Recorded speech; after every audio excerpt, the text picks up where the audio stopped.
Bontrager is a name that most of us will be familiar with, if only because it's the name of the in-house component brand of Trek bikes. But actually, the man behind that component brand, Keith Bontrager, has had a long and fairly illustrious career in the bike industry, over 30 years in fact. And this, behind us, is his workshop. He's in there, and we're going to go and have a little word, find out exactly what he's been up to.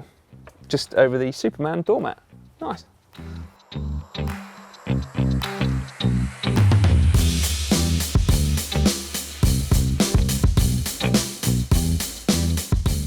Keith, nice to see you. Thank you very much for letting us into your workshop. I gather you've had a bit of a clear out, so it's not quite such a museum piece as it was. We wouldn't be standing in it if it was the way it was 5 years ago, so nice. Yeah. As every good workshop should be. Now, I mentioned that you've had a pretty long career in the cycling industry. You got involved in the early 80s. If you could condense your career into 5 key innovations, what do you think you would pull out as your greatest achievements, your milestones? Well, I started just as a custom frame builder, and there wasn't anything really remarkable about that. But once we started with mountain bikes, the things that I was able to do based on motocross experience and the rest of the development stuff that I'd done started showing up. And so one of the first things that I did was just the refinement of lightweight steel frames. Luckily in Santa Cruz we've got a bunch of guys that pounded bikes really hard, and so they broke frames, and I ended up designing frames that would hold up under them. And the gussets around the front of the bike was one of the really big things. And I mean, it's a minor detail and not the sort of thing that was going to make much of an impact for me personally, but that solved the problem of front-end damage on lightweight steel frames, and that was a really big deal at the time. Is it an engineering solution, the gusset, or is it? It involved understanding the stress distribution in the joint and the thermal consequences of joining methods, brazing or welding, and it was designed with all those things in mind. So a neat solution, but with a very complex way of getting there. Yeah. And now we can butt tubes to whatever wall profile we want, so it doesn't really matter as much.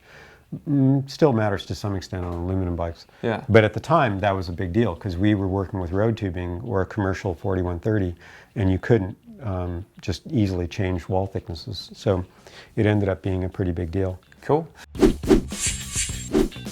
And then you're also famous for rims back in the early days of mountain biking. And so talk us through that, because that's quite a fascinating thing. It was a haphazard thing, but I had some scrap rims around that I could do what I wanted with. And one day sitting at the kitchen table with a stack of rims in the kitchen, I got the idea that maybe I could cut a few spoke holes out of the rim, roll it back down, and end up with a rim that would fit a mountain bike tire. And I did that, and it worked. It was rough, but I built a wheel, front wheel, easy to build, and rode with it, and it actually worked out. And one of the local guys was going back to Crested Butte to race. He was Mark Michel. He's a fast guy, good wheel builder. We did another one. He took the wheels, rode there, word got out, and that was that. And then I ended up having to figure out how to roll rims down and do it in a more controlled way because I had to make a lot of them. And then someone ended up making them commercially? But Mavic, eventually I started cutting down Mavic MA40 rims, for better or worse. It was a pretty skinny tire, but back then 175 tires were the thing, so, yeah. Or even skinnier. So it worked out fine back then. And I took the design to Mavic, showed them, they kind of shook their heads and said, this isn't really a very good idea, but they made a container load of rims for me, and that actually was kind of the beginning of those being widely distributed. In the meantime, they made the M231, which is a much better design, and once that started going, then the MA40s kind of died out, which was good, yeah. In a way. but it pointed the way to lightweight rims. Yeah. And it's now being kind of corrected because the really narrow rim made it a durable rim, but it didn't fit the tire very well. We ran really high pressures, so it worked out okay. Now with carbon fiber, you can make wider rims. It's a much better design, but it's taken, 25, 30 years for that to catch up. So it worked out in the end. Yeah. And then next to us, we've got quite a prestigious bike, I guess, that was raced in, what, 94? This was the bike that Paul Willerton rode. He got 6th in the Worlds in 94. And he was doing it as a privateer with almost no budget. And he started out badly that year, but by the end of the year, he was riding really well. And Brent Jens passed him in the last lap. Otherwise, he would have been on the podium. Wow. And that saddle, that's quite an important innovation as well, right? And early on, I learned to get behind the saddle to do steep descents. I hated the fact that I would get hung up on it. So I just took a hacksaw and cut the corners off the saddle so that I could get behind it. Took material off that you don't sit on, so it doesn't really need to be there. Showed it to San Marco, and they thought it was a good idea, and they offered to just make them that way. And we patented it. It's kind of how saddles started. It was one of the first saddles that I'm aware of that was adapted to off-road use. Yeah.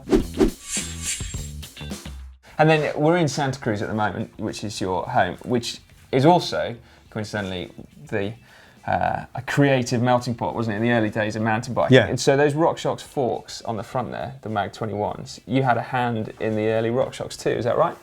Yeah, a friend of mine, Paul Turner, and I were across the alley in shops. He was modifying motorcycle engines at the time, and I was building bikes. And we had talked about adapting suspension to mountain bikes for a long time. And we both were motocross racers. There was this thing about, you can ride a mountain bike, it's really fun, but in certain rough terrain, you just know it would be better with suspension. And one day, through kind of an odd sequence of events, I ended up working with Kestrel, deciding to work with Kestrel to build a prototype suspension bike. And went to Paul and said, do you want to make the fork for this thing? And we worked together to make the very first one and showed it on the Nitro at the Long Beach bike show.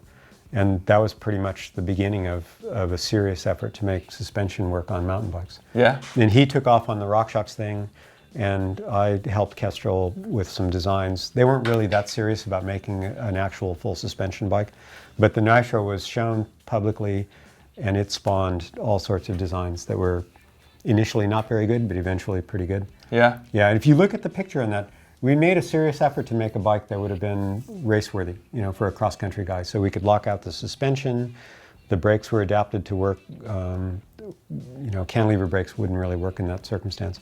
We'd done a lot of things that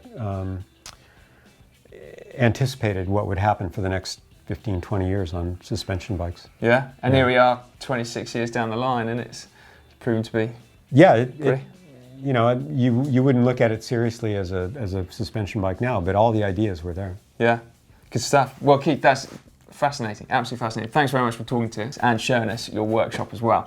Now, we are just going to ask Keith for his workshop tips.